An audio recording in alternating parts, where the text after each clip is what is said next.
चलिए अब आपको एक एक करके हम हर एक राज्य की कुछ बड़ी सीटों पर सियासी गणित भी बताते हैं ताकि आप भी समझ पाएं कि उन सीटों पर नेताओं का इतना जोर या फोकस क्यों है। एक तरफ आप देख रहे हैं मैदानी इलाकों में सूरज की तपिश से पारा हाई है, तो पहाड़ पर चुनावी माहौल से तापमान चढ़ा है। लोकसभा चुनाव के आखिरी फेज 7वें चरण में हिमाचल की भी 4 सीटें हैं जिस पर वोटिंग होनी है और यहां केंद्रीय मंत्री अनुराग ठाकुर, बॉलीवुड एक्ट्रेस कंगना रनौत जैसे बड़े नाम हैं। और इसके साथ ही कांग्रेस की तरफ से आनंद शर्मा और विक्रमादित्य सिंह की किस्मत भी दांव पर लगी है। 2019 में यहां की सभी 4 सीटें बीजेपी ने जीती थी। 2014 में भी कमोबेश यही नतीजा था। तो क्या इस बार बीजेपी हैट्रिक लगा पाएगी इन 4 सीटों पर या कांग्रेस कुछ करिश्मा दिखा पाएगी? देखिए जरा।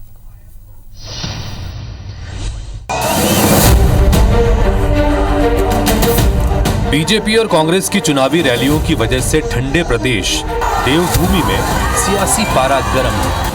दरअसल पहाड़ में हर बार की तरह इस बार भी बीजेपी और कांग्रेस के बीच सीधा मुकाबला है।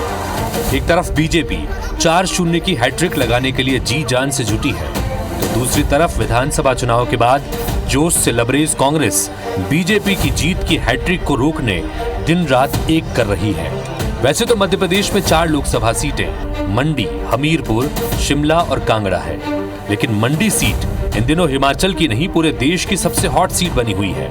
इसकी वजह है किंग बनाम क्वीन की लड़ाई। बीजेपी ने बॉलीवुड की क्वीन कंगना रनौत को मैदान में उतारा है, तो कांग्रेस ने वीरभद्र परिवार पर भरोसा जताते हुए विक्रमादित्य सिंह को टिकट दिया है। कंगना के लिए पीएम मोदी, अमित शाह सहित बीजेपी के कई दिग्गज चुनाव प्रचार कर चुके हैं।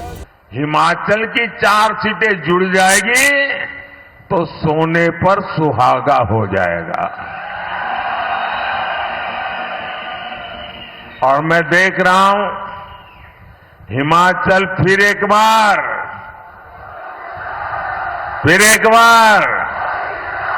और उसके लिए 4-0 से हैट्रिक बनाने जा रहा है।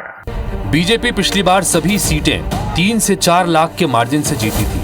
इस बार टक्कर मार्जिन नहीं बल्कि हार जीत की है। इसकी एक बड़ी वजह प्रदेश में कांग्रेस सरकार का होना है। वहीं सैनिक परिवारों से जुड़े 20 से 30% मतदाता ऐसे हैं जिन्हें कांग्रेस अग्निवीर के मुद्दे पर अपने पाले में लाने की कोशिश कर रही है। इस पर बीजेपी लगातार सफाई भी दे रही है। विक्रमादित्य सिंह के लिए भी राहुल, प्रियंका गांधी सहित कांग्रेस के तमाम बड़े नेताओं ने मोर्चा संभाला हुआ है। कुछ भी कर लेंगे सिर्फ सत्ता के नाम से, सिर्फ सत्ता ही चाहते हैं और किसी भी तरह से उस सत्ता को रखने का काम करेंगे। तो ये एक तरह की राजनीति है बहनों और भाइयों, और इसका नतीजा आपने देखा है। ये जो अग्निवीर की स्कीम है ये इसी राजनीति का नतीजा है। मंडी के साथ केंद्रीय मंत्री अनुराग ठाकुर की सीट हमीरपुर की भी खूब चर्चा है। उनके सामने कांग्रेस के पूर्व विधायक सतपाल रायजादा हैं। वहीं कांगड़ा में बीजेपी के डॉक्टर राजीव भारद्वाज और कांग्रेस के पूर्व केंद्रीय मंत्री आनंद शर्मा मैदान में हैं। तो शिमला में बीजेपी सांसद सुरेश कश्यप और कांग्रेस के विनोद सुल्तानपुरी के बीच मुकाबला है। हिमाचल में बीते 3 चुनाव में मतदान बढ़ा है। 2014 और 2019 में बीजेपी ने चारों सीट पर कब्जा जमाया था। यहाँ बीजेपी का वोट शेयर 2019 में 69.11% था, जबकि कांग्रेस को 27.3% वोट मिले। इस बार पहाड़ में समीकरण बदले हुए हैं। यहाँ कांग्रेस की सरकार है। ऐसे में बीजेपी के सामने पिछला प्रदर्शन दोहराना बड़ी चुनौती है। Election desk, IBC 24।